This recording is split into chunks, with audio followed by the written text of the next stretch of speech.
Yes, sir. Yeah, we So, good morning, good afternoon, everyone. All of you are aware this is a webinar which we are conducting very regularly, once a week or twice a week. We are very fortunate to have one of the leading cardiologists of Hyderabad city, Dr. Shailendra Singh. Before we start the session, I request our director, Dr. Ramana Rao, to give a welcome message, and then we'll start this webinar session. Dr. Ramana Rao. So good afternoon to all of you, and special welcome to Dr. Shailendra Singh, the renowned cardiologist from the city of Hyderabad. And a proper introduction to Dr. Shailendra will be given by Dr. Raja Narsingh Rao. I want to tell you that it's about 13,500 ambulances, reaching about 800 plus million population in this country.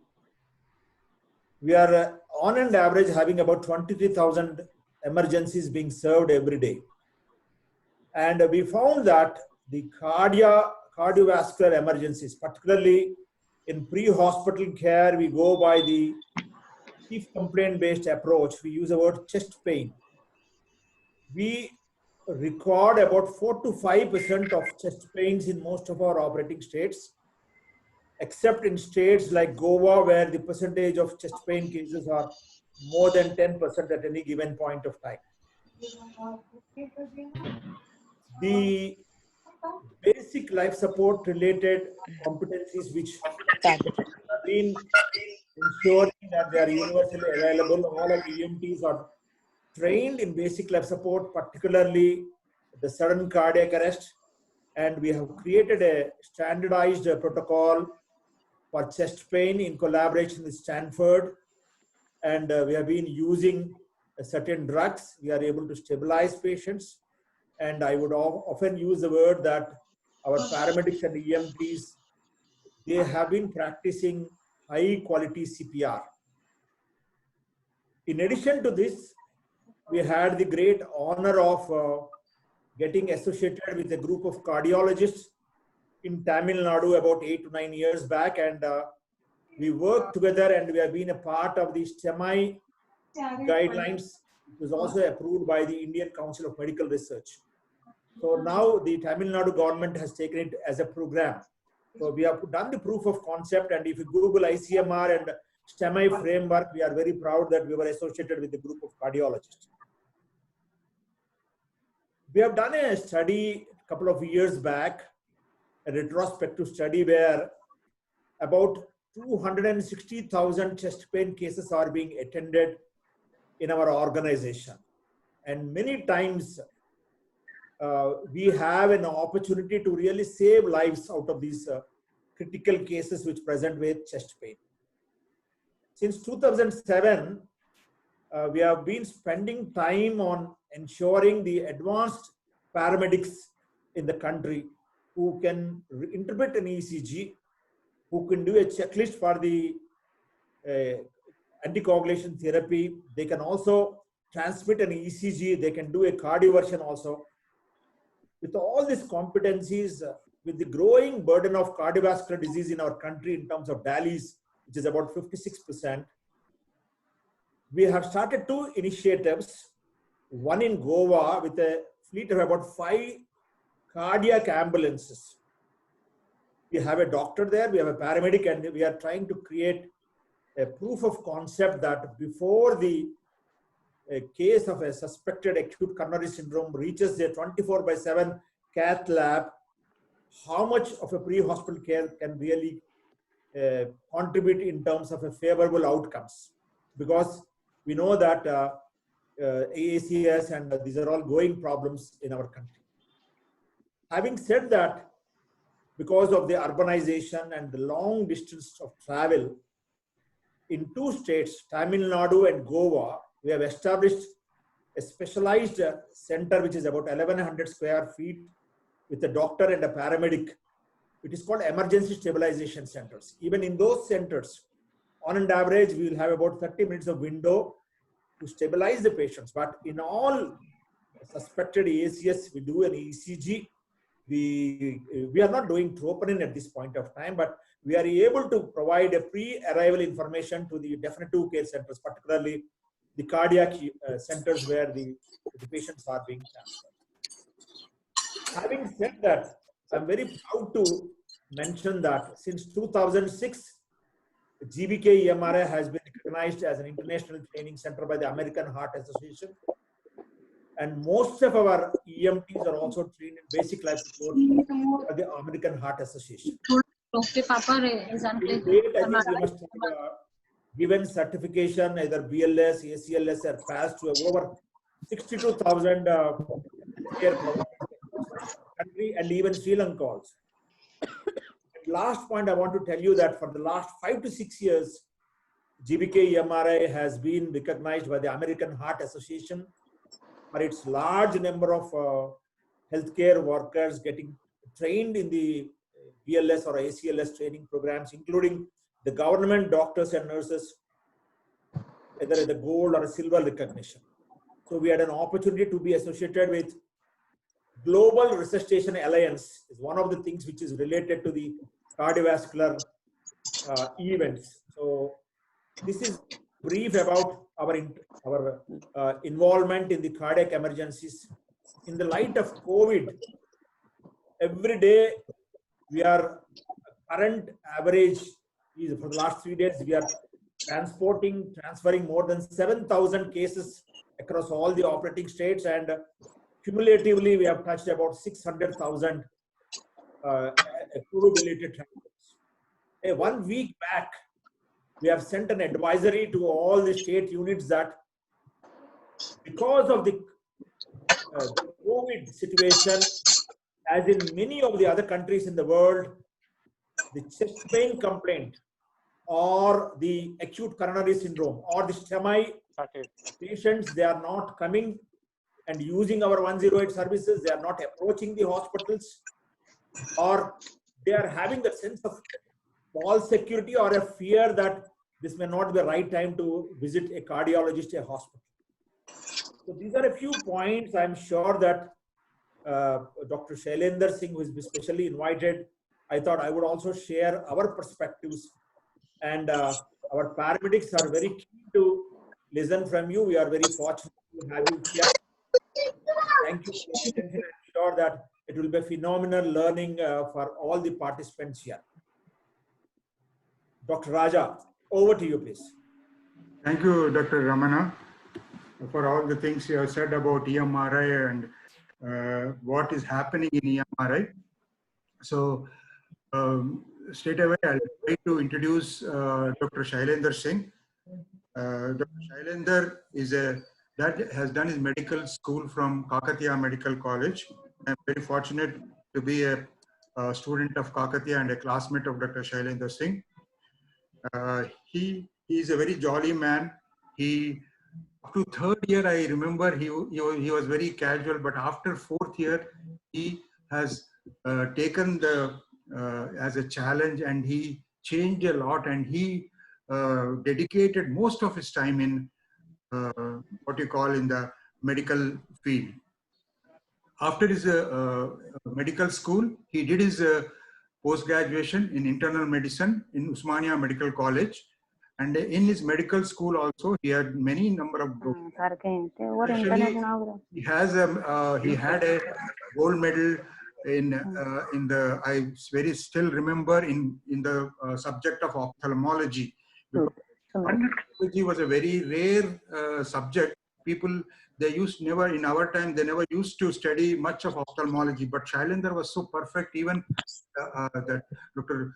Parthasarathy Reddy, who was a professor of ophthalmology, said that he has done his exams excellent, and he should deserve more than a gold medal what he has written. And the good thing is, apart from his studying, he also friends who are in and around him. Please mute yourself. Please mute yourself. So he was so good that he used to teach his close friends and his whoever used to come and ask questions. He used to answer it very well. After this graduation, after his MBBS course, he did his post graduation from internal medicine in Usmania Medical College under Dr. Vihan, one of the remote, very renowned what you call internal physician at that time. And after finishing his internal medicine, he did DM in Chitra. Dr. Shailendra did his DM in Chitra. And after 87, he completed all his studies. And then from 88, he started, his first thing was associate professor in Nizam's, if I remember, Nizam's Institute of Medical Sciences. And then all that, and he was under the team of Dr. Somaraju. That was a very big, one of the biggest starting team, cardiology team, which was formed in the city of Hyderabad in the 80s. They say that it was the first of its kind in India where a private team was formed, and they were, after coming out from Nizam's, they were in Medicity, Apollo, and different. And he has a lot of publications. He has done a lot of research in the cardiology interventions and all. Presently, he's working as a senior cardiologist, senior interventional cardiologist in Sunshine Hospital. So these are some of the things which I wanted to tell about Shailendra. His wife is also a doctor, a radiologist, and he has 2 children. Both of them are abroad, one in UK and another one is in US. He says that, "Arey, acha hai apne bacche medicine mein enter nahi hue," because I think he felt so much of stressful working in the medical field, because he was a very sincere worker and he devoted most of his time working in the in this field of medicine.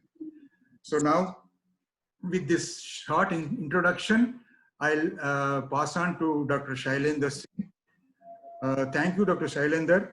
Thanks for accepting our invitation for this GVK EMRI. As Ramana Rao has already mentioned you about the activities of what GVK EMRI is doing regularly. So to start with, Dr. Ramana, shall I start with a question, with questionnaire to Dr. Shailendra? Most of them, we have collected a lot of questions from the doctors, emergency medicine people, and the people working in the ambulance who are in close contact with the patient, who transfer the patients, cardiac patients, to the hospitals and all. So keeping in mind all the questions, I want to start with something like a pre-hospital management of a patient. Dr. Shailendra, the first question what I want to ask is a very basic question: to what extent an ECG can help in treating a COVID patient? Dr. Shailendra, is he there? So he left. Oh my God. He left, huh? Yes, sir. He is not there.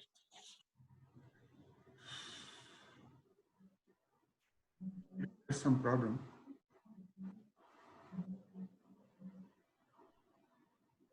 When he joins, ask him to make some initial remarks, then go to the pre-hospital thing. Okay. क्या हुआ?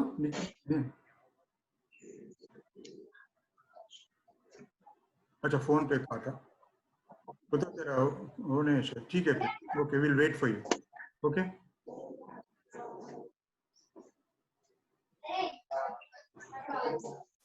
I think he has some problems with his laptop. So, Dr. Ramana, meanwhile, you can say something more. Keshav, is he our Keshav Rao? Keshav Rao, our class, one of our class from psychiatry. Is it the same Dr. Keshav? Dr. Keshav? Keshav Rao Dullapalli. Okay, I think I'm thinking that he's the same Dr. Keshav. I don't know whether he's the same Keshav or somebody else. Keshav Rao's initial is D, Devulapalli. Yeah, Dullapalli, huh? it's showing D only. Okay, right. Somebody else, I don't know. Dr. Ramana, by the time until he joins us, you please. Yeah, I just wanted to tell everyone who has joined here that, the cardiac emergencies are growing in number. People are not utilizing the 108 services when compared to the problem at the community level. So we need to create a lot of awareness. The second important thing is the skills or stabilization, what is very relevant to the cardiac emergency patients. If we ensure that all the emergency patients reporting with cardiac emergencies, they get our basic life support care, I'm sure that we will have enough opportunities. We have done a prospective study with Stanford a few years back, where 1,000 cases of chest pain were followed for 48 hours, 1 week, 15 days, and 1 month. So we found initially that 23% of the times, mark my word, 23% of the time, by the time our ambulance reached, the patient was declared dead. So the response times are very, very critical, and all the science of EMS is based around the sudden cardiac arrest and less than 8 minutes of response time. So if we increase by 1 minute more, the survival rates come down. Very important for all of us to take this message. So hence, we have to quickly respond, and once we are there on scene, if there is a sign,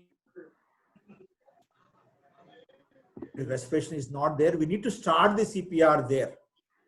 Very important for us, and which may not be happening in many of the conditions. In the COVID situation, when I'm talking about CPR, please remember, in order to increase our safety, we need to use a transparent sheet so that the aerosol procedure will not create further risk to our EMTs. This is the second point I want to tell you. So monitoring of the vitals at periodic intervals and after drug intervention is very, very important. Luckily, we have multi-parameter monitor in many of our ambulances, and most of our basic life support ambulances are also, we are planning to have a multi-parameter monitor so that it will be very easy for the EMT to pursue.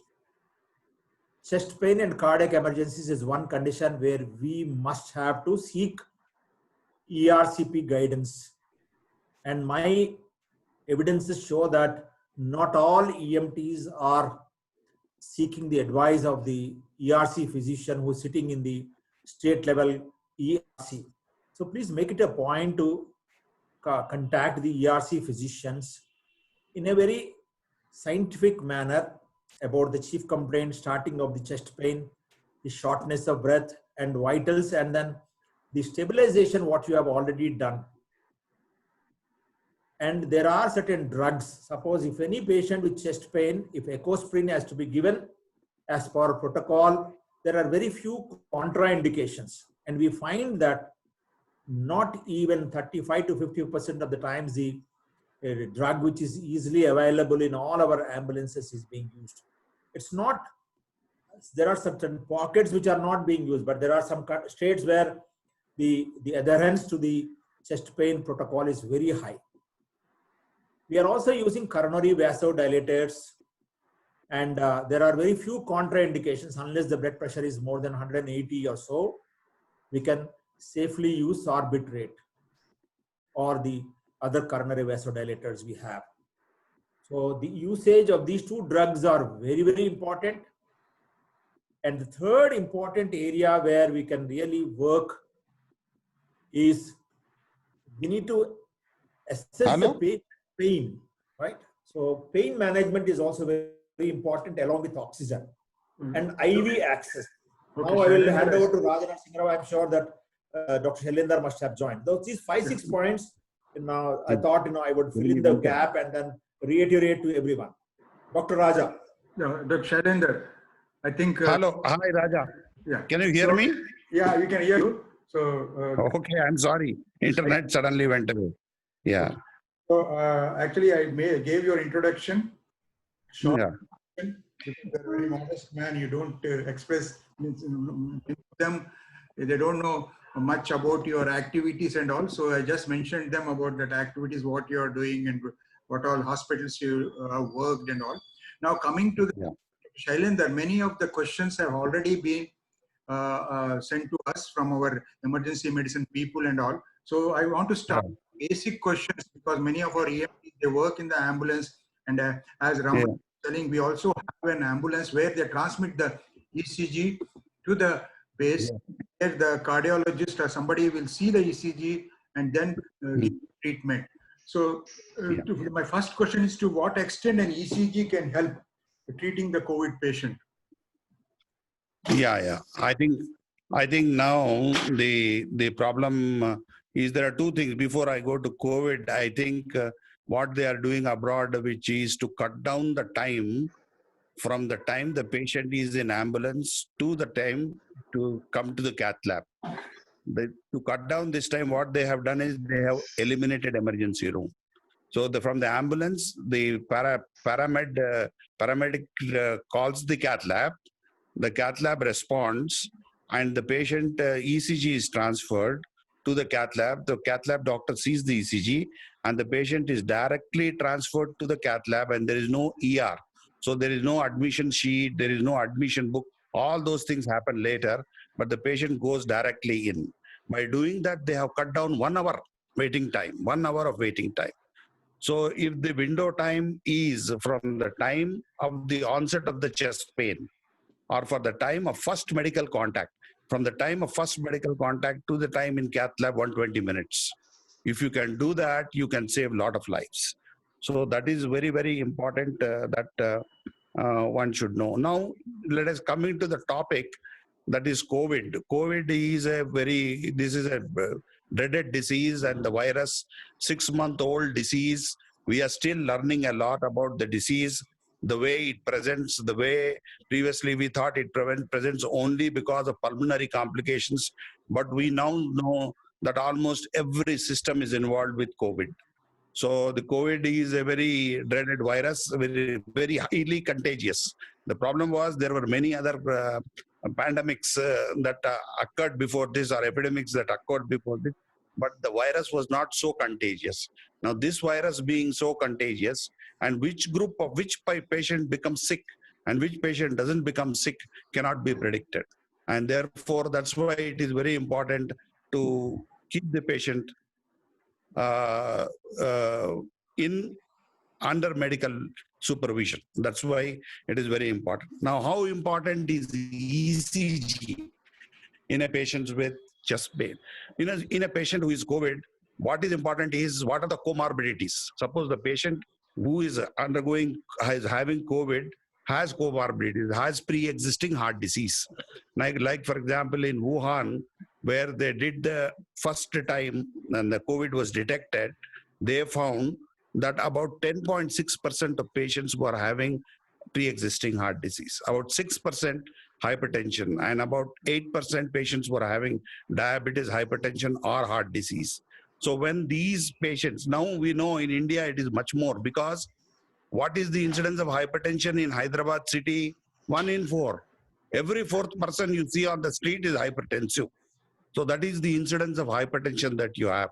And what is the mortality rate in hypertension? 6%. If the COVID contacts occur. Similarly, in a patient with COVID, there can be cardiac involvement and there can be ECG changes. And therefore, it is very important that if the patient who presents with chest pain, maybe one without COVID, or maybe one who has COVID plus chest pain. And in that situation, it is very important to take an ECG, because ECG not only for seeing STT changes, you can see, and you can see not only STT changes, but you can also see some rhythm abnormalities. rhythm arrhythmias, bradycardias, tachycardias. All this can be detected by ECG. So ECG should be an important investigation in a COVID patient. Thank you, Dr. Shailendra. So at the same time, I think you answered my second question, almost the second question. What is the difference in management of patients in STEMI in COVID-19? I think you already almost gave the answer for that. I will take 2 minutes to explain.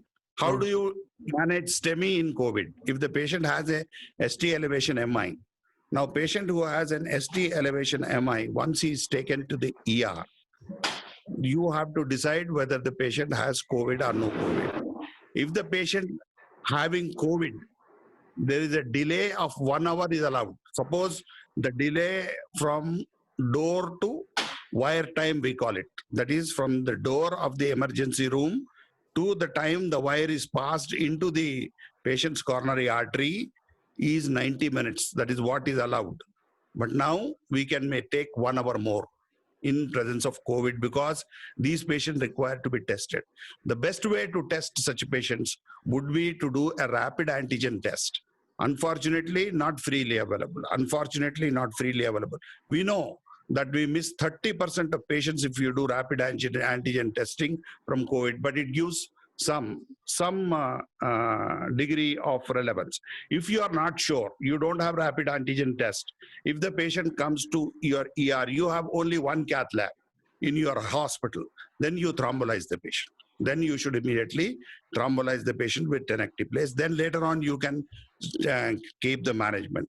And ideally, in every hospital, there should be 2 cath labs. One is COVID cath lab, the second is non-COVID cath lab. If the patient is not, you're not sure if the patient has COVID, he has to go to the COVID cath lab. The patient who doesn't have COVID has to go to the non-COVID cath lab. So these two have to be separated. There has to be donning and doffing area completely separate for both these cath labs, and you require staff also completely separated for both these cath labs. The staff cannot be intermixed. So that is the ideal way of treating COVID patients. So if a patient with STEMI comes to your emergency room, you have only one cath lab or you have a delay, don't wait, give thrombolytic therapy immediately. Thrombolytic therapy can be given in a COVID patient. But in case you have a cath lab and a dedicated staff to take care of COVID and non-COVID patients, then immediately take the patient to the cath lab and do the primary angioplasty. The problem with doing primary angioplasty in COVID patient is COVID is a prothrombotic disease. The D dimers will be elevated. But by the time the report comes, you don't have time. In primary angioplasty means there is no time. Immediately, as soon as the patient comes, you have to wheel him to the cath lab. So there is increased risk of stent thrombosis. So that has to be understood by both by the patients as well as by the doctor, because special precautions to be given, no lenience in antiplatelet therapy. Antiplatelet therapy, superior one has to be given in a patient COVID era. So you have to always use either Brilinta or Prasugrel. Brilinta is ticagrelor or Prasugrel instead of clopidogrel in patients with acute MI with STEMI who are coming to your hospital. So this the latest, my experience, I know up till clopidogrel and all. So these medications, are they injectable forms, Dr. Shailendra? No, they are oral. They are oral drugs. They can be given easily, can be taken one tablet. Sometimes we ask the patient to chew it, but most of the time he can swallow with a small amount of water as in the on the cath table itself. The cath table itself. Yeah. Does these medications have more of side effects? Because suppose we want to implement using it in our ambulance service, is it yes, any more dire emergency situations may arise if we use that medications? No, these are absolutely safe, but there is, of course, always there is a risk-benefit ratio. When you get more benefit of better antiplatelet agent, there is more risk of bleeding. Now that is very important, that if you are giving these drugs, usually in primary angioplasty, ST elevation MI, if you have to take a history of high bleeding risk, HBR we call it, high bleeding risk. High bleeding risk is taken by history only. History is, if you have a blood test, look at hemoglobin if it is low. Second, if there is any history, past history of bleeding, past history of peptic ulcer for GI bleed, or any past history of intracranial bleed or CVA, recent CVA, if it is there, if all these things are excluded, then you can safely use these medicines. Thank you, Dr. Shailendra. Then my next question I want to ask, what is the role of other non-invasive methods of assessing cardiac assessment like 2D echo and some other non-invasive methods? Does 2D echo help a lot in this COVID patient if we do? Apart from 2D echo, any other non-invasive methods? Yeah, this is very important question in the sense that COVID also affects the heart. What happens with the COVID virus is, the COVID virus, when it goes into the cell by attaching to an ACE2 receptor, and once it goes into the cell, it creates its own viral replication and makes copies of more and more viruses, etc. Now this COVID, when it can affect heart in 2 ways or 3 ways. First is body inflammation. This is an inflammatory disease. It can cause vascular inflammation. The vascular inflammation itself can cause plaque rupture and can cause acute MI. So if the patient has some silent plaques in his coronary arteries, because of vascular inflammation, there can be a plaque rupture and an acute MI. The other thing it does is when the patient is very sick, because of hypoxia, there is tachycardia, there is increased oxygen demand by the heart muscle, and the oxygen supply is less because of hypoxia. Because of this demand supply problem, it can also lead to type 2 myocardial infarction. Type 2 myocardial infarction is because of demand supply problem. And the last thing that can happen is when the demand increases more and the cytokines are released in the body, the cytokines can depress the myocardium, can cause myocardial depression.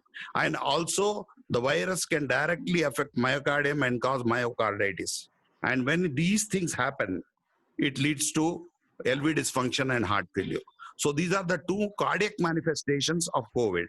The COVID itself can affect the heart and can cause either ACS, myocardial infarction, or even heart failure.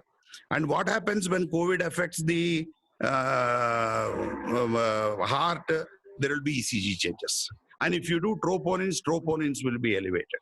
Therefore, you cannot use troponin for diagnosis unless you are very sure that this is a cardiac symptom and cardiac this one, then you can use troponin. Otherwise, you cannot use troponin or NT-proBNP to diagnose heart failure or myocardial infarction in the presence of COVID. You have to rely on ECG, and then echocardiogram makes a very important role.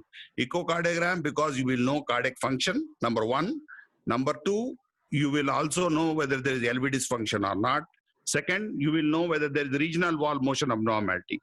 If there is a regional wall motion abnormality which is clear cut, it may go more in favor of ST elevation MI or myocardial infarction than in presence of COVID myocarditis, because you have to differentiate between COVID myocarditis and myocardial infarction. And the third most important thing, which is most useful in majority of patients with COVID, is COVID patients, because of hypercoagulability, will develop deep vein thrombosis, and that can lead to pulmonary embolism. And RARV enlargement, right ventricular function, can be assessed by echocardiogram. And when you assess that the patient RARV is enlarged, pulmonary embolism means immediately you should start anticoagulation on that patient. Very important. You can even give for pulmonary embolism in COVID patients thrombolytic therapy.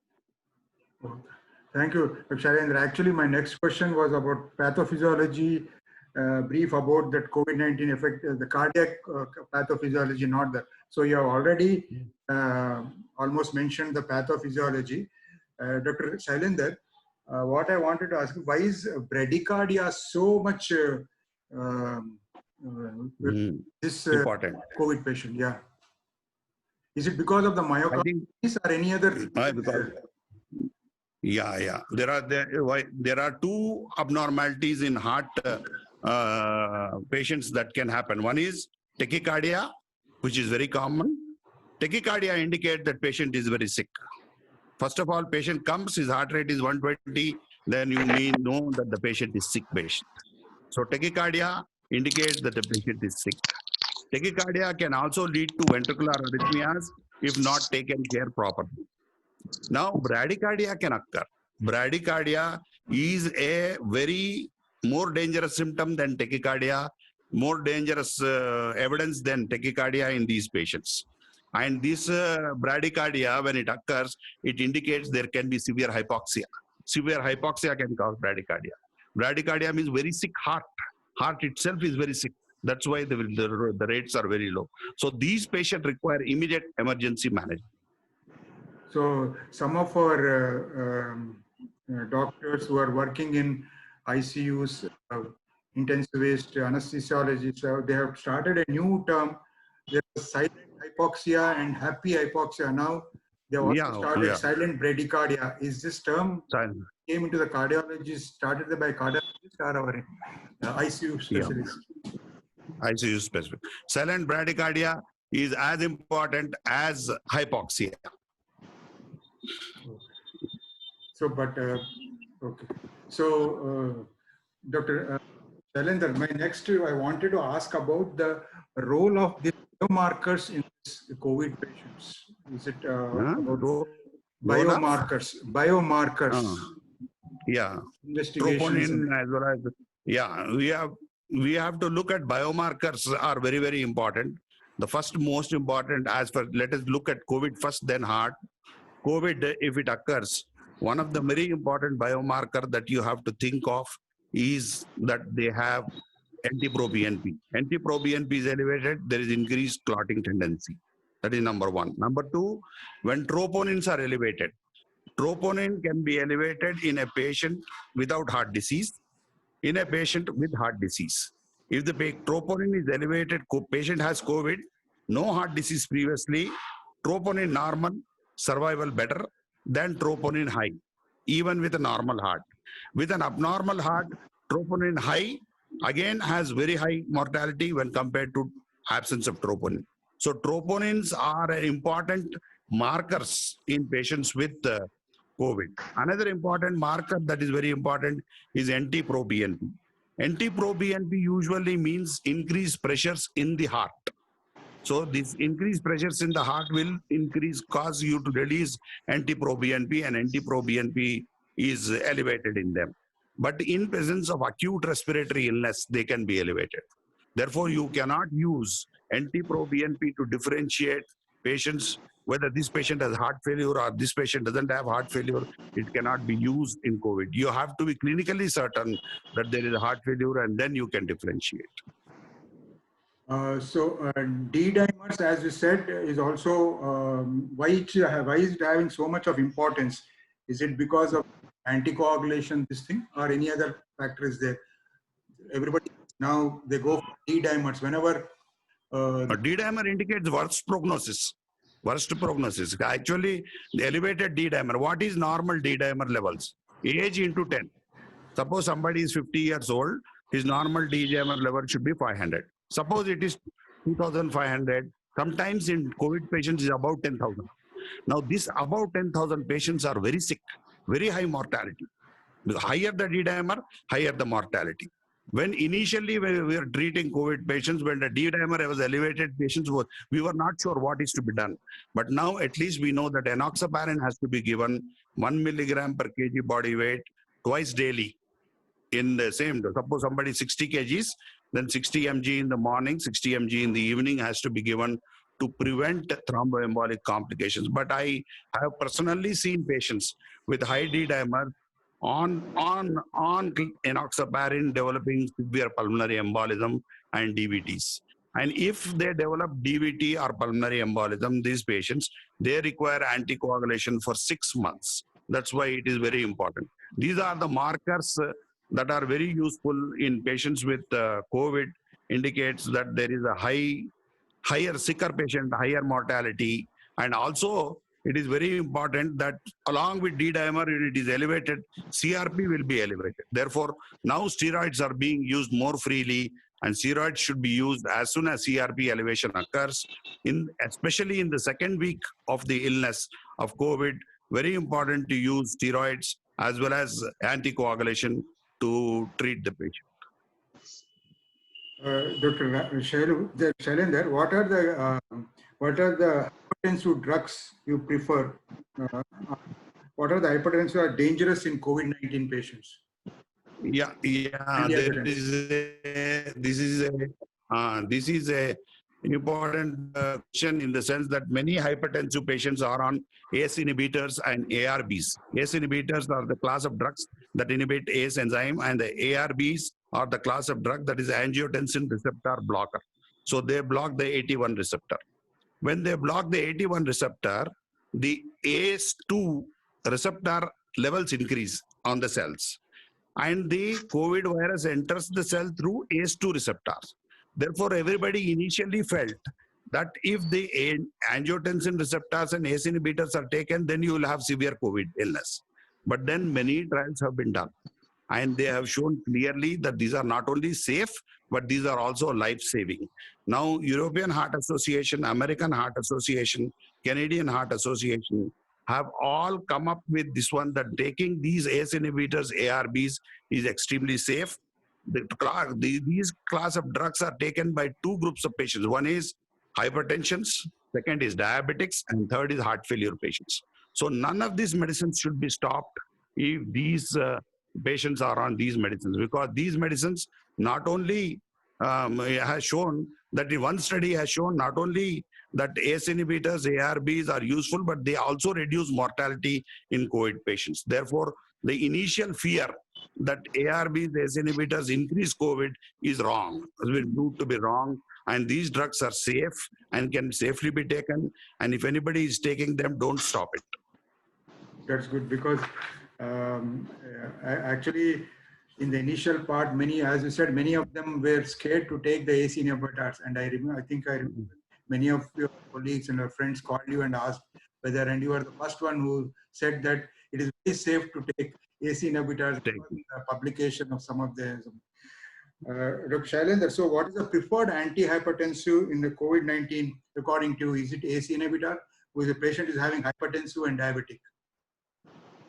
Yeah, if the patient is hypertensive and a diabetic, it is very important. Actually, the hypertension guidelines are not changed in COVID era and COVID. So we call it as ACD. A for ACE inhibitor or ARB, C for calcium blocker, and D for diuretic. Therefore, if at all, one drug that you should not use in a patient who is COVID is diuretic, because you don't want to dehydrate them. That is one thing that you should not do. But ACE inhibitors, ARB can be used, calcium blockers can be used to control blood pressure.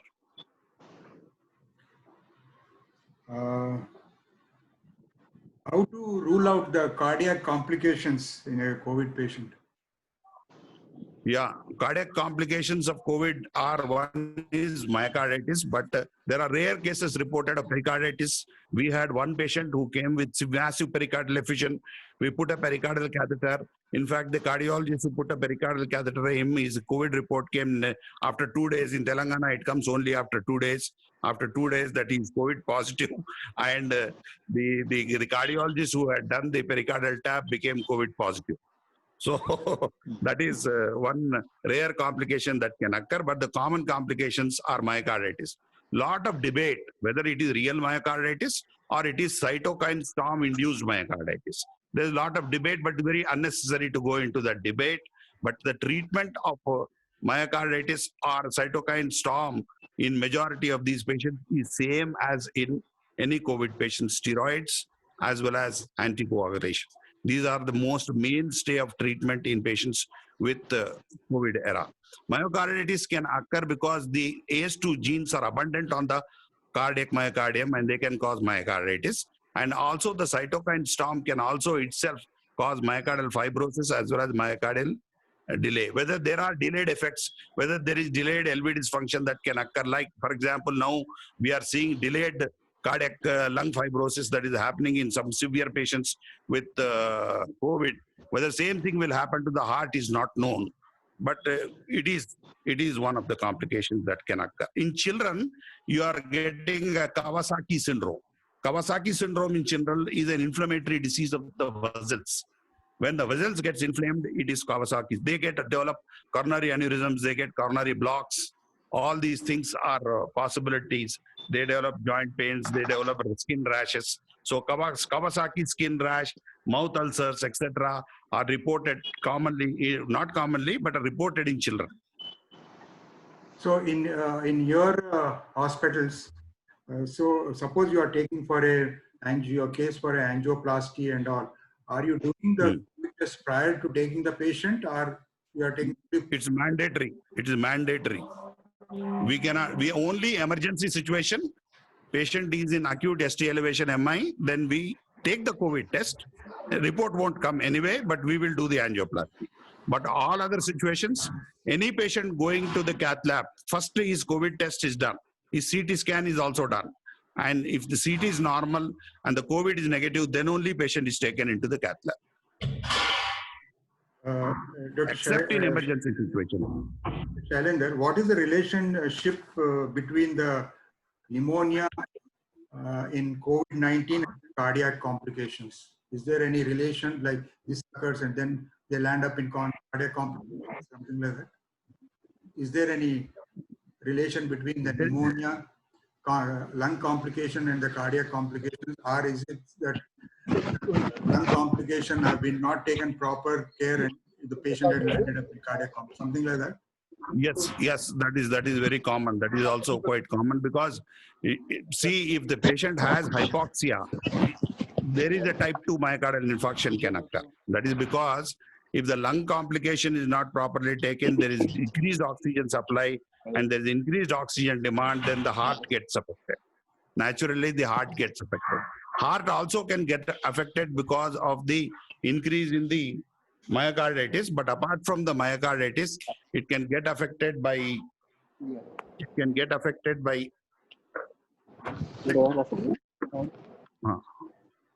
Hello, can you hear me? Yeah. Tell Shail. Yeah. It can get affected by decreased oxygen supply demand. So when the supply demand problem becomes very inappropriate, it leads to myocardial infarction, and that is type 2 myocardial infarction. Now, if the patient has a bad lung and a bad heart, it is more difficult to recover.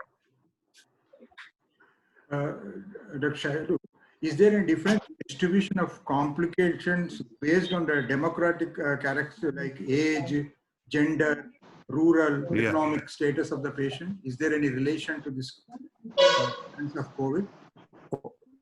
For age, there is. The older the patient, the higher the risk because they don't tolerate that much. How about the rural? Women are supposed to be more protected, especially if they are not postmenopausal. Postmenopausal women have as much high risk as men, but premenopausal women supposed to be some protection, but it's not very clear yet. Although. So the studies, did the studies show that the hormonal thing is there for the safety? That's the main reason why women are less affected. Yeah.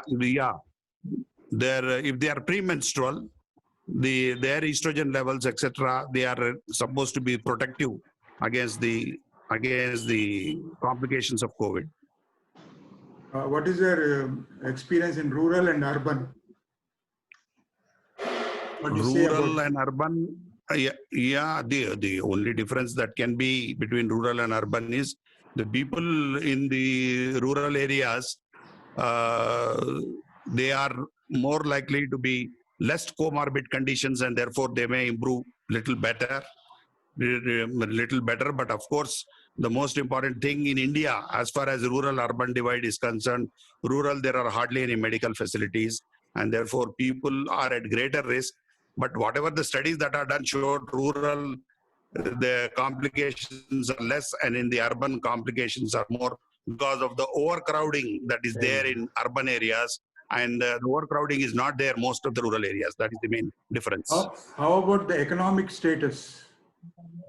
Economic status also, poorer patients are supposed to be more in crowded areas in the urban cities.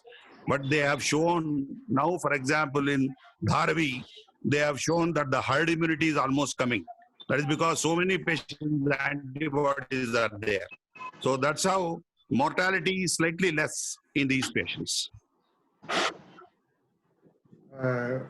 Shailendra, I just want to move into one of the pre-hospital this thing. What is the pre-arrival information a cardiologist should like to have or like to give to the ambulance person? Pre-arrival instruction, what he wants to give when a telephone call has come from the paramedic, from the ambulance, that he's bringing a COVID patient. Most important thing is whether the patient is symptomatic, chest pain is there or not, his vital data, and his ECG. All these three are very, very important. His vital data is very important. The patient is going into pulmonary edema, or patient is having a severe chest pain, crushing pain, and what is the ECG, and what is his pulse rate, what is his BP, whether the patient is in hypotension. So all these vital data are very important. Also, you have to monitor the patient. If the patient is getting ventricular tachycardias, or patient is having any bradycardias or any asystoles, all these things need to be reported, because it can be treated in ambulance. Like, for example, if there is a bradyarrhythmia, if there is a Wenckebach type of a block in a inferior MI patient, then you can, if the patient rates are going very low, you can give atropine. But you should know that when you give atropine, there is increased risk of VF. Therefore, your defibrillator should be ready.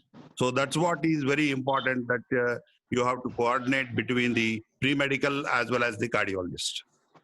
So because you said something about defibrillator, I just wanted to ask now, the American Heart Association recommends that don't use the manual pads because you are going near to the patient end. So yeah, they're asking us to use the attachment of the pads, like sticker pad. Yeah. Sticker pads. Will it be have the same effect what you give with the manual defibrillation and the sticker pads? Yeah. Yes. Sticker pads we use in EP lab. When we are doing, for example, when we are doing in a patient with a patient who has got recurrent VTVF, we are installing an ICD, intracardiac cardioverter defibrillator. And the pads are kept because in case the patient goes into VF while inducing VT, then he should immediately shock can be given. It can be given. There are very good pads available. Only problem is cost, because these are disposable. How much joules you used, Dr. Shailendra, for the intracardiac when you want to give shock? How much joules per kg body? Intracardiac is given by the machine, and in the cath lab, you mean? Yeah, when you are telling that you use in the intracardiac procedures also. Yeah, during with the pad, usually we use depending on the hemodynamic situation. Where hemodynamically stable VT, we try to give drugs and control. Okay. If hemodynamically unstable VT, then we give immediately synchronized 100 followed by 200.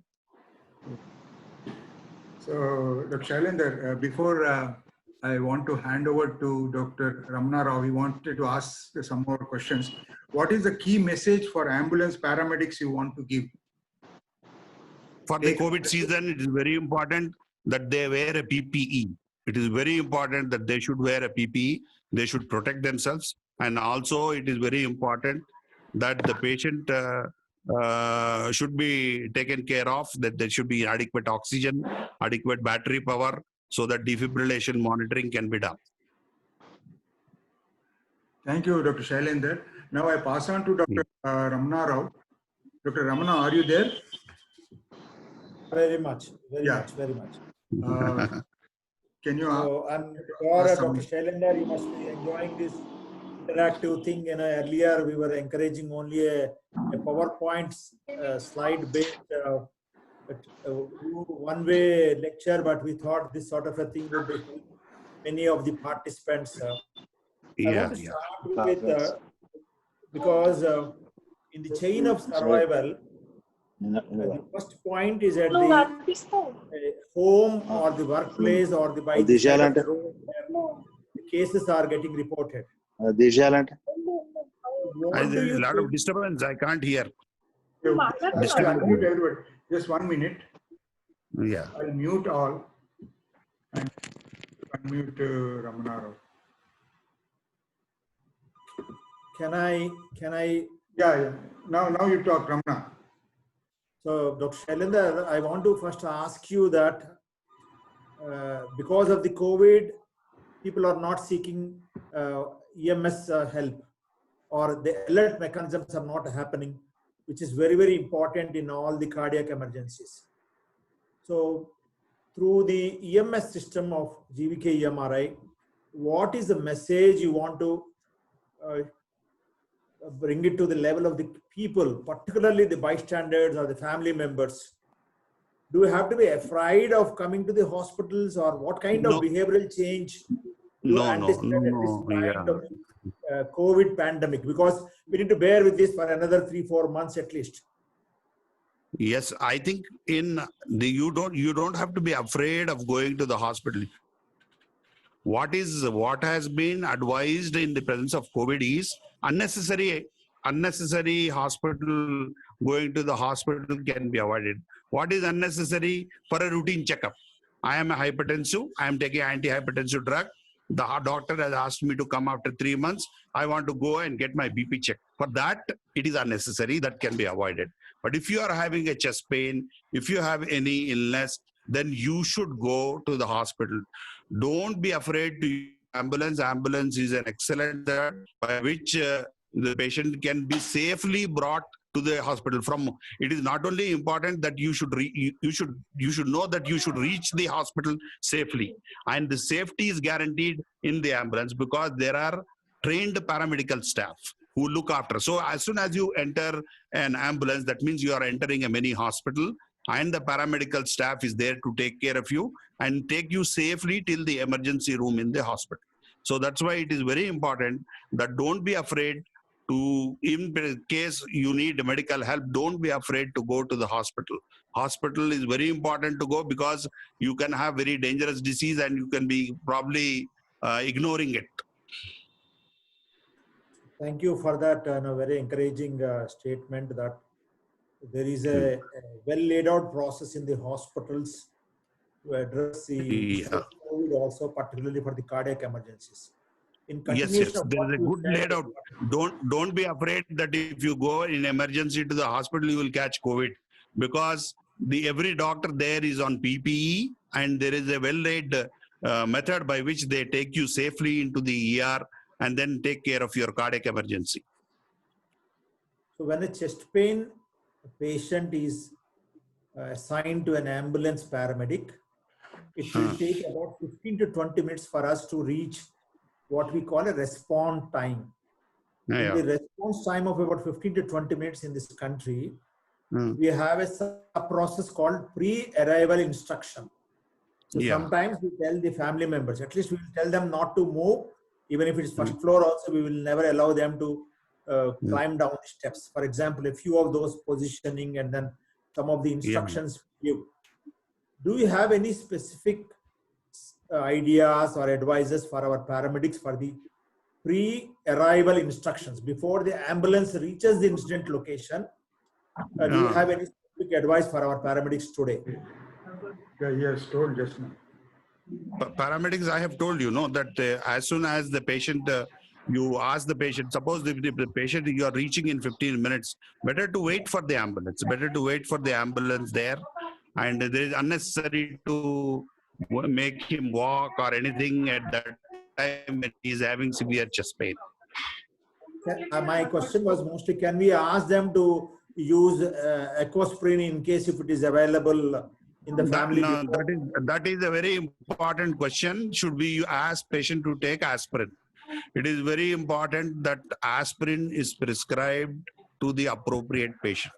If the patient has an epigastric pain, for example, and patient is an acute MI, aspirin is very useful.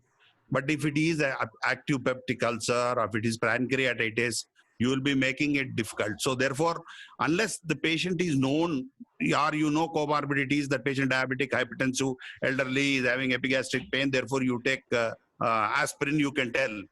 But otherwise, you have to be little careful in a patient not to precipitate a GI bleed in a peptic ulcer. Similar symptoms. Do you think that this low dose aspirin, baby aspirin of 75 milligrams, will it change so much effectively patients having some uncomfortableness in like he's having a past history of peptic ulcer? Many of the paramedics, they ask the same question to us. whether we should give aspirin. I say you can give it to anybody, even if the patient is having, because this is a safe. So such a low dose, will it precipitate anything? This so low dose 75 baby aspirin? No, aspirin, even with there is no study by which I can quote, but what I can quote is in primary prevention, for example, we used to ask patients to take aspirin. Aspirin, when it is taken, it is given in low dose only, 75 mg.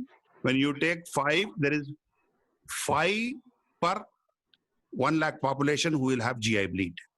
And they have seen that if you give in a low risk patient, you are giving 1 in 1 lakh patient is actually saved by that aspirin. And therefore, that's why the advice is don't prescribe aspirin for a low risk individual for primary prevention.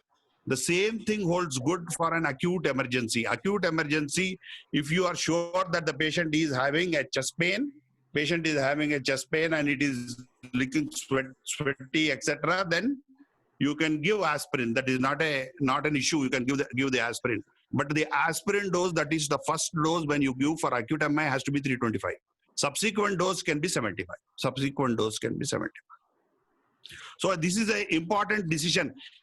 If there is a physician, local doctor available there, he can decide that give aspirin. Or a paramedic there available there, he can decide and give an aspirin. Dr. Shailendra, I just wanted to tell you initially that we have a system where the paramedic in all critical cases can contact the ERC physician, an MBBS doctor who sits in our state level emergency response centers. Yes, he can make a decision then. Use a word called medical direction, right?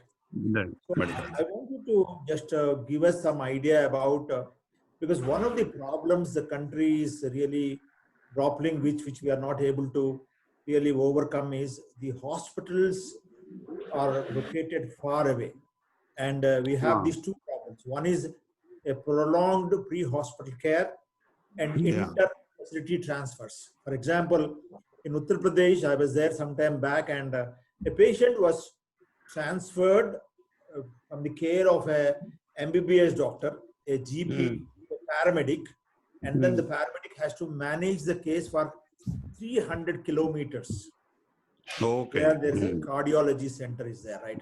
So can you just give some insights when during a prolonged... once a paramedic goes and takes an ECG, ST elevation MI, give loading clopidogrel and loading dose of aspirin. So if the paramedic goes, he has an ECG machine, he takes the ECG, confirms the diagnosis of ST elevation MI, then he can give 300 mg of clopidogrel and 325 mg of aspirin immediately to the patient, and give some PPIs to prevent any problems, and then shift the patient to the hospital. That is the best.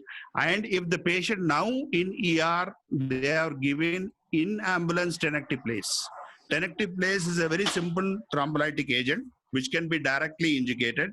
So if your paramedical staff is trained and then he is able to read a ST elevation anterior MI, immediately give tenecteplase.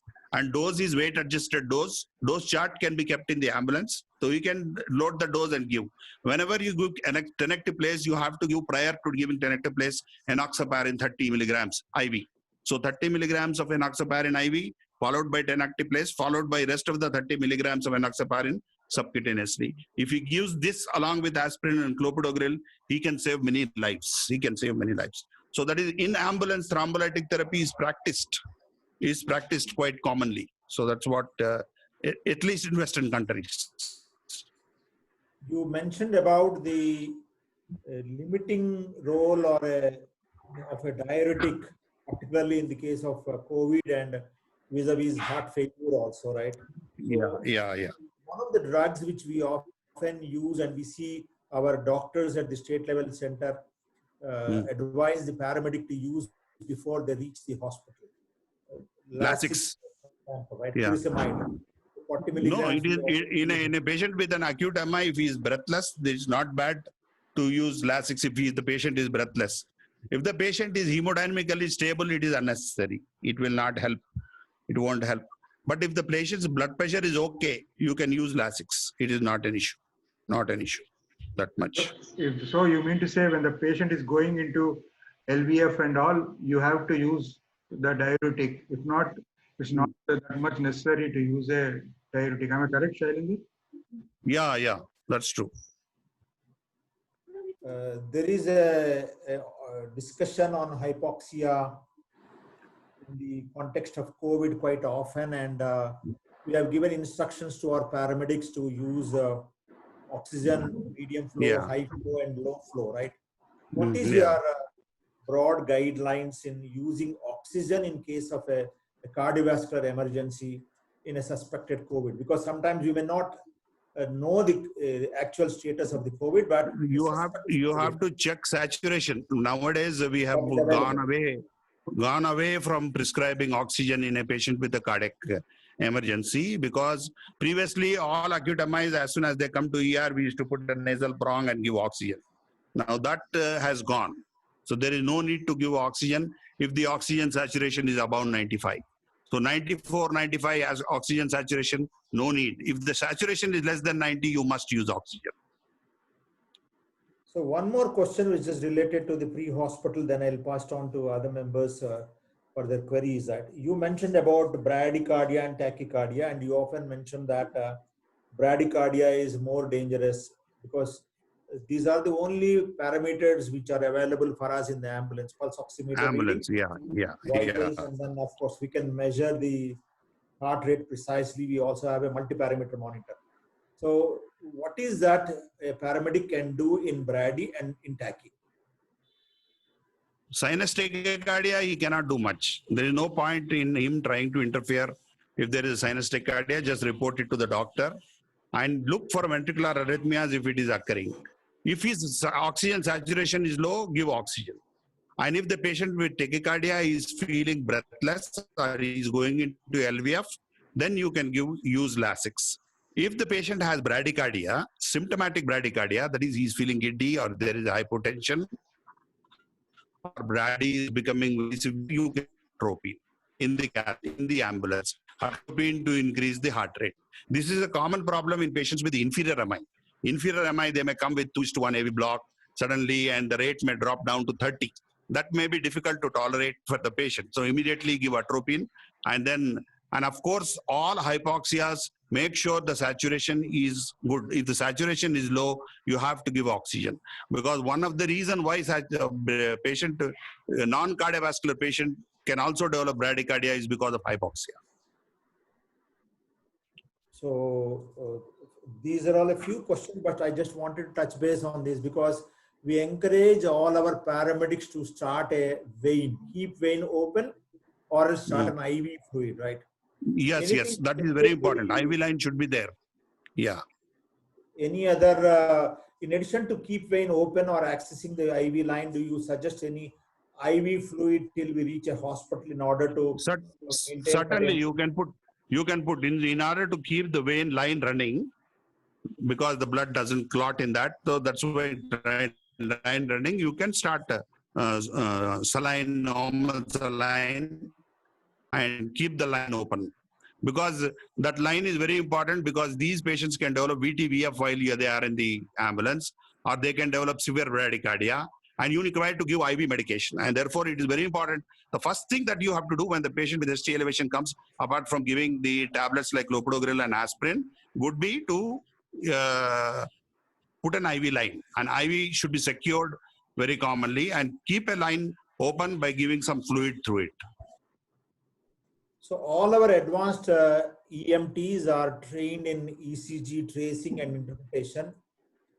We encourage our paramedics to know the trade in full, but they should also learn the tricks of the trade so that they will be having a quick interpretation of that. Do you have any, what you call a pearls for the field on interpreting the ECG in cardiac emergencies? Dr. Shailendra.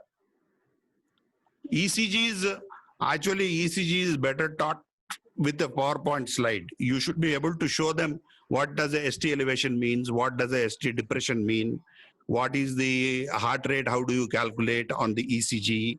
All these things are very, very important, and you should have ideally 3-lead, at least 3-channel ECG. in the cath lab. Don't keep single channel ECGs. It will be difficult for you to manage the patient. Keep a 3-channel ECG now freely available. Take an ECG in the this one. It will be very easy. If you have a doubt about the ECG, to transmit it to doctor. If there is a 3-channel ECG, you can easily take a picture on the picture and send it by WhatsApp. So it's very easy. So ST elevation, you should be at least knowing, if you are knowing ECG, at least knowing how to calculate heart rate on the ECG, how to take ST elevation, how to know ST depression, what is a P wave, what is a QRS wave, what is a PR interval, what is the difference if there is a AV block, how does the P and QRS become independent. All these things are very, very important. And how does the VT will look like? How does SVT look like? How do you do, what is narrow QRS tachycardia? What is wide QRS tachycardia? These are the basics that they have to. If they know what is a narrow QRS and what is a wide QRS tachycardia, then they know how to manage a patient.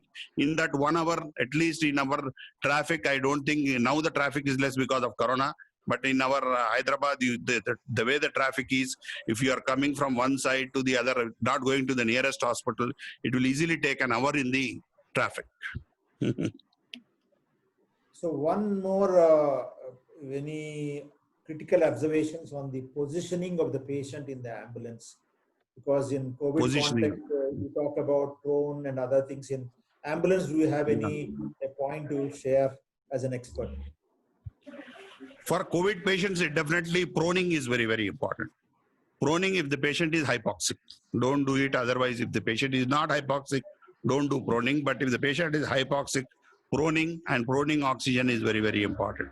For a cardiac patient without this one, if the patient's blood pressure is okay, give him a position as if it is semi-reclining in the form of a head elevation position will be ideal so that the patient can be comfortable. If the patient is becoming breathless or anything, that can be known. It is very important to give comfort to the patient. Previously, we used to use morphine in all patients with acute MI because you want to reduce the anxiety level of the patient and make him comfortable. Now, after the thrombolytic era, we are not advising morphine, but it is very important to understand to make patient as comfortable as possible is very important. So what is the drug you are giving apart from, if you are not giving morphine, any sedation, any analgesic, apart from these drugs, any injectables you advise, Dr. Shailendra? Because the safest injectable is morphine only. Safest is morphine. Morphine. All the others like Fortwin, they used to give intramuscular, causes hypertension, causes tachycardia, will increase the infarct size. It should not be used. Fentanyl and all. Fentanyl is safe. Fentanyl is safe, but the paramedic has to be trained how to use fentanyl. Yeah. It has to be trained. Yeah. Even morphine fentanyl is very safe. Very safe and very good, very effective. Immediately the patient will fall asleep and all the tension, stress on the patient will come down. So fentanyl is an excellent drug that is to be used. Dr. Shailendra, ICMR has given a green signal for the use of hydroxychloroquine as a prevention for all the healthcare providers. And some of our states, we have started using it, but there was a great controversy. And then last week, I have also seen the... There is no study, sir. This is just they are acting like Ayurvedic physicians giving hydroxychloroquine. I feel hydroxychloroquine, the mechanism of action is, it is supposed to act at the time at AS2 gene when the virus is entering the cell. It is not happening. There are no studies. Ivermectin is also being used because in some dish, they found that the viral replication is reduced. But all these drugs are being used, but there is no clear cut. This one, only ICMR is insisting on hydroxychloroquine. No other hospital they are giving. In US, it is being used in some states, hydroxychloroquine. I don't have anything wrong to say, the wrong to use hydroxychloroquine. You can use it, but please take one ECG at least if you are giving to somebody who is over 50, please take one ECG before prescribing hydroxychloroquine. QT interval needs to be seen. If ECG facilities are not available, can he check the pulse and see any missed beats? If suppose he's a healthcare provider, he knows how to check the pulse. That is also equally good, or he has to take an ECG. Dr. Shailendra. QT interval, if you want to calculate QT interval, you are afraid of hydroxychloroquine induced ventricular arrhythmias, the only way to know is QT interval. If the patient has a VPC, doesn't mean that the hydroxychloroquine will induce VT. It won't. Majority of the patient, if the QT interval is normal, it won't. More important is next week when he takes the second dose or third dose of hydroxychloroquine, at that time ECG doesn't show prolongation from the previous ECG. If it prolongs by more than 40 milliseconds, goes above, say, for example, nearing 500 milliseconds or 550 milliseconds, then can be risky. It can be risky. Dr. Shailendra, now they are so much about this hydroxychloroquine, QT prolongation and all those things. But in our country, I mean, malaria, we never heard. You never heard, even left and right, they used to take chloroquine, but now Never they are heard, so never. specific that doing interval is prolonged. Even if you ask rheumatologists, they prescribe HCQ very commonly for all inflammatory diseases. They never check the.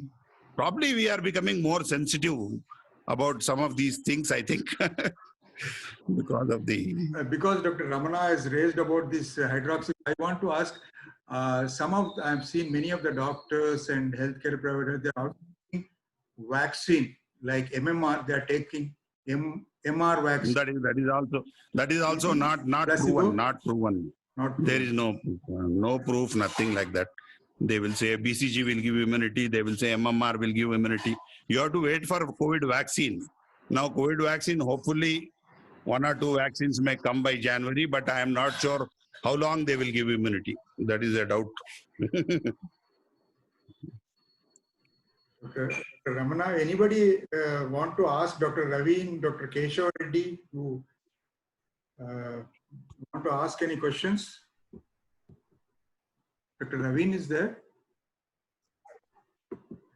Dr. Chandrasekhar was also there, our anesthesia director for this Mamata Institute of Medical Sciences, but I think he left. It is there. I wanted to ask questions related to the transfer of patient, because I heard that 3 institutes are nominated by government where they can take the COVID patients. Gandhi, second is STIMS. STIMS is what they have started in in Kachibauli, which is not functioning. And the third hospital name, what they are giving nowadays is Mamata Institute of Medical Sciences. And Dr. Chandrasekhar was here in our group. I wanted to ask whether they're really encouraging to take these patients, COVID patients, but I think he left the group. Is there any hospital without COVID patients? I think all hospitals are having COVID patients. No, all hospitals, but not. But actually, Dr. Shailendra, what I am seeing is in the COVID patients, okay, they will take the COVID patient, but what they should not be in the same block, like same hospital. Second floor, third floor, fourth floor is the COVID patients. I don't think it will work out, because if there is a separate building, that is ideal. Separate block should be there, but none of the hospitals, I don't know about Sunshine Hospital, but none of the Sunshine Hospital, there are 2 blocks. One block is completely COVID. Second block is also filled with COVID patients. Okay, so now there are 230 COVID patients in Secunderabad branch, 100 COVID patients in Gachibowli branch. The same thing it is there with the other hospital, corporate hospitals also. Yes. No hospital was built with COVID in mind. No hospital was built with COVID in mind. The private hospital owners are now using a word called their hospitals are inundated by the COVID patients. Something like a flood, So, Dr. Shailendra, I wanted to check with you, what is your perspectives on what happens to this country? Already we are having cardiovascular diseases 15 years ahead of the other parts of the women are more prone, and we have this metabolic syndrome, and COVID is also come something like a fuel on the fire, and it will be there for some more time, and lack of these hospitals or regionalization of health does not taken care. What do you think, at least for the next 1 year, the prospects of the cardiac emergencies vis-a-vis the Indian subcontinent, at least India, We are interested to know. It is only going to increase, sir. It is only going to increase. We are having, for example, less than 45 years myocardial infarction highest in the world. That is not an age when somebody should develop heart disease. Less than 45, they will have myocardial infarction. The youngest patient I have done stenting is 16-year-old. And these type of patients are increasing. It is not that these patients have familial hypercholesterolemia. I can understand if these patients have familial hypercholesterolemia, they are getting at young age MI. They are not. They are not familial hypercholesterolemia patients, but they are getting MIs at a very young age. And majority of them, and if you look at Western statistics versus Indian statistics, Western statistics, the commonest MI is NSTEMI, non-ST elevation MI. Next comes MI. So 60% of the, you take 100 MIs, 60% are NSTEMIs and 30 to 40% are STEMI. Opposite in India. You look at CREATE trial, you look at any trial from India, ST elevation MI is more common. More myocardium is going to be debated. This one. I know smoking is also very common in India, smoking and tobacco, but I think that it's very important that some drive towards primary prevention is very, very essential in our country. And I don't think government is taking any effect to it. There is no national health policy. There is nothing on primary prevention that is happening. None of the state governments know anything about primary prevention. Central government knows very little and they don't implement it. Dr. Shailendra, you mentioned that I came to know that you have done more than 10,000 angioplasties, and one of those very interesting things. Will you please tell us what you do in a cath lab for the benefit of the paramedics? The advanced EMT course students are there in Gujarat and they are listening to you very keenly. What happens to that patient of STEMI when it enters into the cath lab doors? Can you just tell us what happens, what kind of action it happens? Because we are all people who are all interested in the real action, and time is in essence, as you rightly mentioned about the door to wire. Yes, you have to have trained staff who know how to handle an acute MI patient. As soon as the patient comes, if there are two good people, one good nurse and one good technician, they can take care of the patient. Immediately shifting the patient as soon as they come into the cath lab, putting the patient on the cath table, detaching the defibrillator, attaching the cath lab defibrillator, attaching the ECG machine immediately, and getting the right arm. The patient, when he is coming on the way, there should be some preparation of the hand, the right hand to be fixed to the table so that radial procedure can be done. Radial procedure is very important because it reduces the chances of complications much more than femoral procedure. But in case the radial is very small or radial is very weak, you can go femoral also. But when you put the patient on the cath table, you have to prepare both right femoral and the right hand to be prepared. The IV line should be on the left hand, other hand in which you are not putting the catheter. The IV line should be on the other hand and the defib should be attached, because anytime they can go into VT/VF, especially the atmosphere of the cath lab, the patient has to be, some anesthetist has to be there, or the doctor himself should know how to give fentanyl, what to dose. Technician, he should tell the technician, give fentanyl, make patient calm, and go ahead with the procedure, right atrial puncture, right radial puncture, and then go ahead and do the angioplasty. So thank you for those insights of a cath lab. And I will ask one more question and I'll pass it on to Raja this time, because I'm also be conscious about the time what Dr. Shailendra has been, What is the role of the mechanical CPR? Because we do not have mechanical CPR while the developed EMS systems are having this, we do not have that.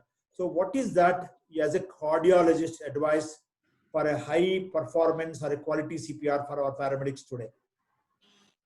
Mechanical CPR machine has come, CPR machine has come. I have seen those machines. They are very good, provided they are placed very rapidly and safely over the patient's chest, and the mechanical compression can be given.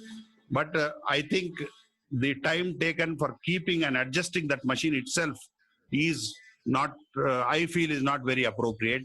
Immediately starting CPR is very important. If you start CPR, you take care of ventilation a little bit later, but start cardiac compressions immediately, because sending some blood to the cerebral circulation is enough to cause brain damage. Majority of the patients. If the patient comes to our ICCU, we give hypothermia. If the patient has an extensive interval MI and is come late at night, we give hypothermia. Hypothermia can be done if there is a cold blanket that is available with you with a cooling machine. So that's what it can be done. But in the era like in India, for example, maintaining ACLS and BCLS courses are very, very important for all the paramedical staff. If they follow the BCLS protocol, I think they can save 90% of patients who can be saved. I want to ask our doctors from Tamil Nadu who have been attending the chest pain patients in the emergency stabilization centers. Any special experience you have had which was a little complex, and here a senior cardiologist is available. Tamil Nadu team, do you want to ask any questions on your cardiac emergency experiences and complex situations? I see Dr. Sangeeta and many others were also there today participation. Yes, please. I've unmuted Sangeeta. Sangeeta, you unmute yourself and then. Sangeeta, please unmute Yes, yourself. ECS Emergency Stabilization Center very recently. Dr. Sangeeta.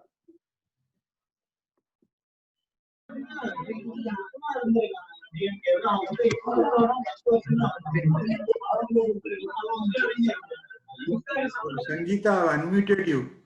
Please unmute yourself on your side. Move on, Dr. Raja. Pardon? Sangeeta is not available. Move on.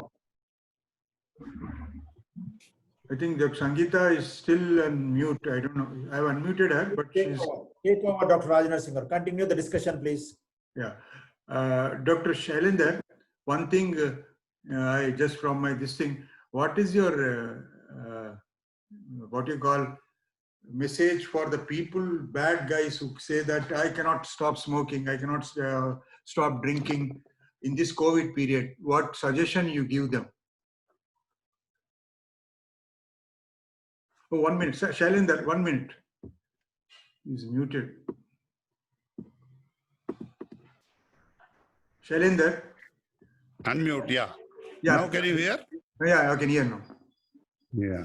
Smoking is extremely dangerous because it has been clearly shown that if you are a smoker and if you get COVID and you are in pulmonary phase, you are at unnecessary risk. So it's extremely important to give up smoking. And as it is very important to give up smoking because smoking can lead to so many problems. And one of the most common problem that you will, the smoking will lead to is acute myocardial infarction. And so it is very important that they should stop smoking. And very important to keep a healthy atmosphere, do respiratory exercises, keep yourself a little fit so that you can cope up with the COVID if it comes. Dr. Raveen, our emergency medicine of his physician is here. He has a lot of experience working in different countries and then landed up here in India, Hyderabad now. Dr. Raveen, you want to ask any questions, Dr. Raveen? Yes, sir. Good evening, sir. So thank you for explaining so nicely, sir. It was very wonderful to have this session with you. I was having one doubt, sir. I mean, can we advise use of aspirin as a prophylaxis in COVID patients who present with mild hypoxia? Will it be of any use for these patients to use aspirin in low dose to prevent thrombosis and prevent the incidence of myocardial infarction? Yeah, actually, I don't know. There is no study on it, but we are using it. At present, we are using it in any patient who is COVID positive. Even if he has slightly elevated DNA D-dimer, we are giving aspirin. And aspirin is being prescribed to anybody who is inflammatory. You can give aspirin. If the patient becomes very sick, then of course you have to switch over to enoxaparin. But I think aspirin is a good drug that should be given in COVID period to prevent thrombotic complications. How about statins, Dr. Shailendra? Statins are also useful. If somebody is taking statin, don't stop. Someday, the other day, one patient came to me, FabiFlu is taking, his SGOT has gone up from 25 to 45, and he got scared and then came. I said, don't worry, don't stop statins. None of the cardiac drugs should be stopped. If you are better to be stable cardiac condition, you don't make yourself unstable by stopping any cardiac drug during the COVID period. So as a So take, one more thing, sir. as a Sorry, type- sorry to interrupt. yeah, There Ravi, is supposed to be some pleiotropic benefit with statins, supposed to be in COVID patients. Dr. Ravi, carry on. You were asking something. Yes, sir. I read somewhere in the that there was some studies showing that there is increased levels of methemoglobin levels. Increase in Methemoglobin levels. methemoglobin levels. Oh, How correct is that, sir? I mean, there were also reports that saying that use of methylene blue no. has reduced the incidence of hypoxia in these patients, the COVID-19 patients. Yeah, yes, I am not Was there aware any of this study. actually very Rajan, recently. you are aware of the study? Yeah, Dr. Shailendra, actually very recently I have come across to some of the studies where they have shown that taking methylene blue also increases the rate of survival and increases the hypoxic levels. The hypoxic status will be increased. The oxygen saturation will be increased for that patients. I also have gone through that. I'll forward you. Actually, But methylene blue methylene blue, methemoglobin and methylene blue will increase the affinity of the hemoglobin to the RBCs. The hemoglobin gets bound to the oxygen more tightly, and therefore at the tissue level, they may not be able to release the oxygen for the tissues. So tissues become hypoxic and hemoglobin saturation will become high in methemoglobinemia. That is what happens in methemoglobinemia. I don't know, because this is a non-cardiology topic. Yeah. So because it is, they have written that methemoglobin is helping a lot in patients who are hypoxic. I also got, like Dr. Ravina has told, I also have gone through that. I was, but I didn't ask anybody. Just it was Very small studies, how much to depend on them is very difficult. So for myocarditis, is the management is same for any other COVID patients, or will it be any different in the management or drug therapy? No, management is same. Only thing is whether you want to give cardiac medication also in addition. If there is anything you want to give, like for example, if the patient has coronary artery disease along with this one, we don't stop any beta blockers or ACE inhibitors especially, and don't stop aspirin and clopidogrel if he's on, and don't stop his statins.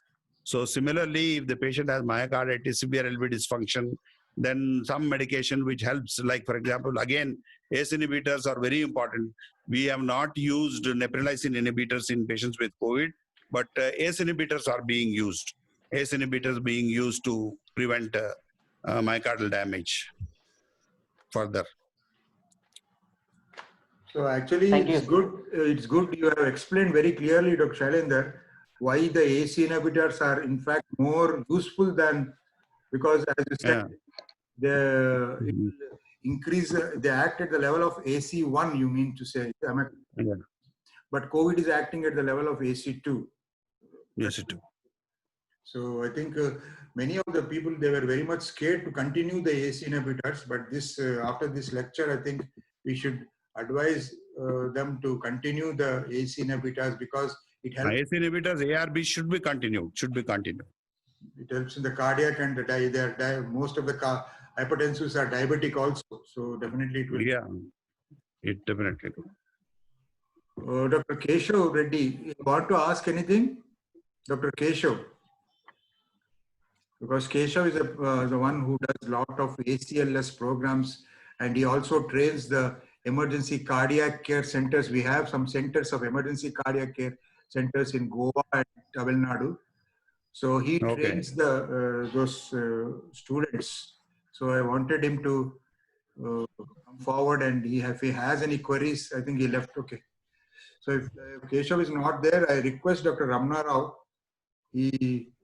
to make a summary and tell for today's lecture what all. He always gives a very good summary of what all has been talked about in the lecture. So I request him to give conclude that, form a summary and conclude the session. Dr. Ramana. Oh, thank you so much, wholeheartedly, to a heart specialist today, of allowing us to talk and get some wisdom and pearls from a cardiologist.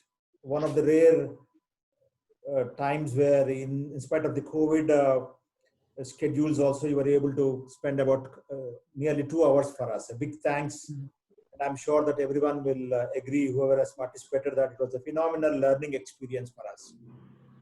So for us, one of the take-home messages is, in the developed EMS, ambulances are not wasting time in the emergency departments.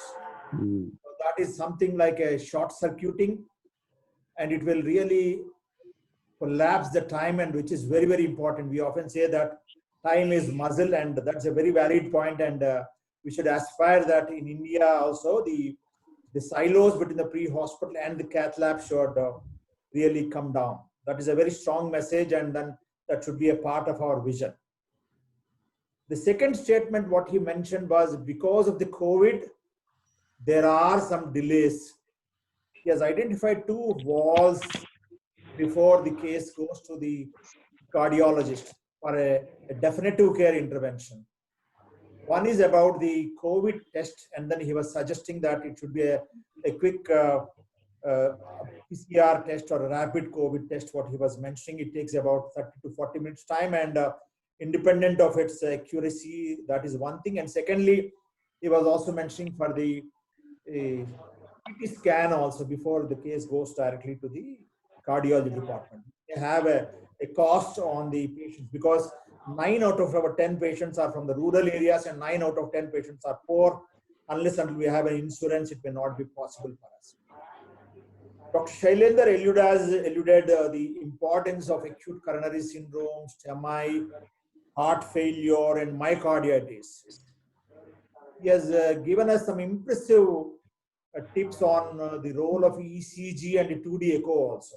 We did not go into invasive procedures, but he made it very, very clear that what needs to be done once the patient is in a cath lab, something like having a good paramedic nursing team and then catching hold of the right arm for any invasive procedures is something very important. So some simple tips what he has identified in terms of the abnormal vitals are very, very critical for a patient outcomes, and for people who are all committed to the EMS. He has talked about bradycardia, tachycardia. He was referring to the role of pulse oximeter also. There are some very strong advices. As on today, we do not have clopidogrel, and I'm sure that at the end of this session, we will strongly recommend the use of clopidogrel and statin also, independent of the cost. So this is one thing which, and he was very strongly advocating the tracing in the ambulance and seeing to that a specialist in the receiving hospital have a look at the ECG to confirm an ST elevation myocardial infarction. So it is important that in India, most of the patients are presenting with STEMI, unlike the other developed nations where he was talking about N-STEMI.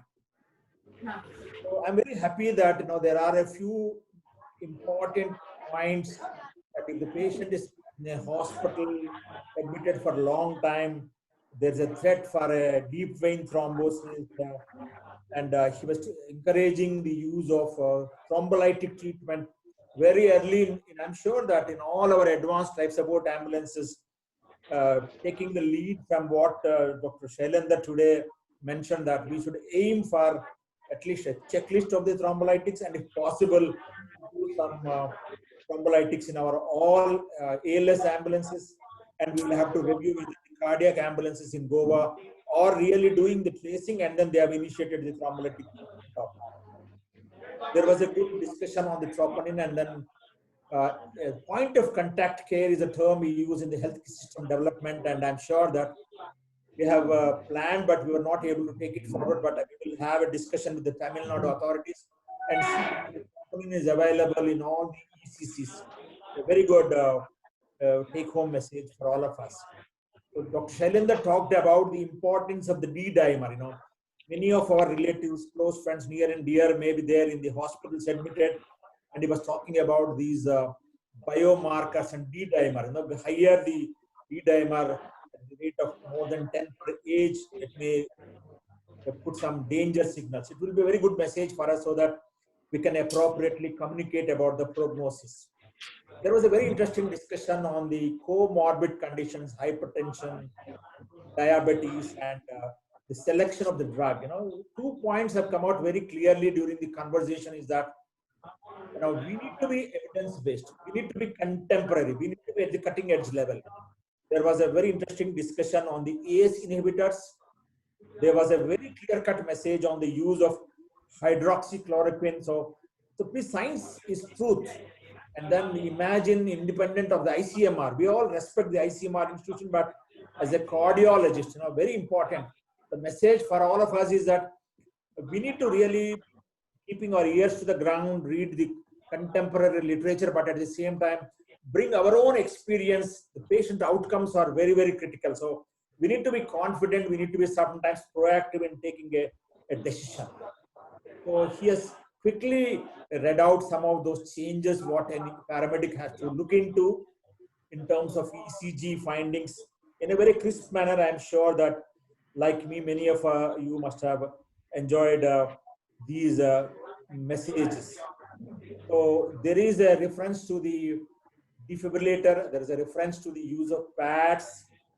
There was some very clear messages how we can make these services cost effective. Also, I'm very happy that it has given a clear-cut idea that in COVID, cardiovascular emergencies, though are currently being taken to the back seat, in fact, they are causing a lot of morbidity and mortality amongst the communities we serve.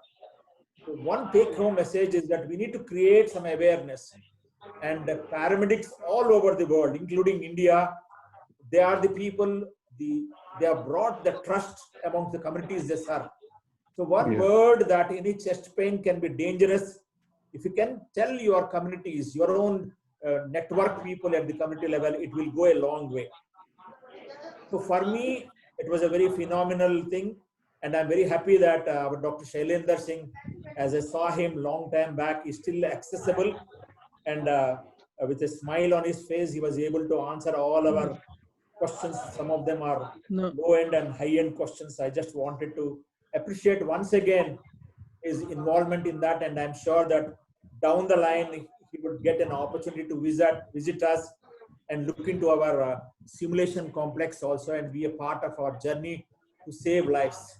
I just wanted to end my Thanksgiving, I would say to Dr. Shailendra that this is one of the things we have started. I'm sure that we will invite to participate in such interactive sessions whenever time permits, right? So welcome to GVK EMRI. We are fully benefited. And I also want to thank Raja, right? So cardiologist Dilka Raja has come out with a very good moderation today. And if there is an award for a best question master, I think Raja will take today's a coveted award for this, right? With these statements, I want to end the conversation here, thanking all the participants for being with us, and I'm sure that there were some strong messages for all of us. Dr. Raja, you can just conclude the proceedings. Thank you. Again, thank you, Dr. Ramana, for the kind words and very good conclusion which you have given about the steps, what all has been said by the cardiologist.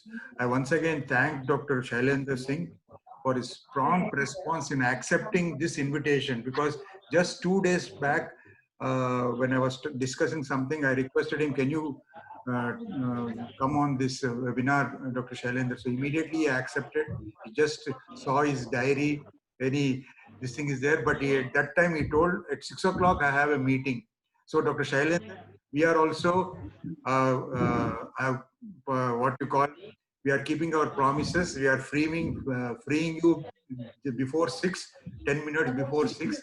I thank Dr. Shailendra once again. I thank the director, EMS, Dr. Anna Rao, and all the emergency medicine people, Dr. Ravi, Mr. Anand, We Dr. all K, unmute and clap all for the Dr. participants Shailendra. from the different state.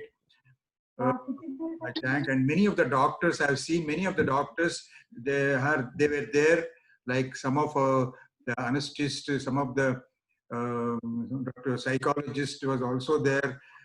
Some of the physician, Madhav Reddy was there, Dr. Chandrasekhar was there. Many of the physicians were also participated in this. I thank one and all who were there and and made this webinar successful. Thank you once again, Dr. Shailendra. Thank you very much. Thank you. This Thank you, Raja. Thank you, Ramna. Thank you very much. Okay. So we will be bothering you, Dr. Shailendra, on and off. Request you to come up some of the webinars. Maybe after 1 month, 2 months, we want to organize one more thing. We see the development, any changes are there from this day to the next 2 months. So be Definitely, safe. definitely. It will be a pleasure. Yeah. Thank you very much. Thank you, one and all. Thank you. Thank you. Thank you.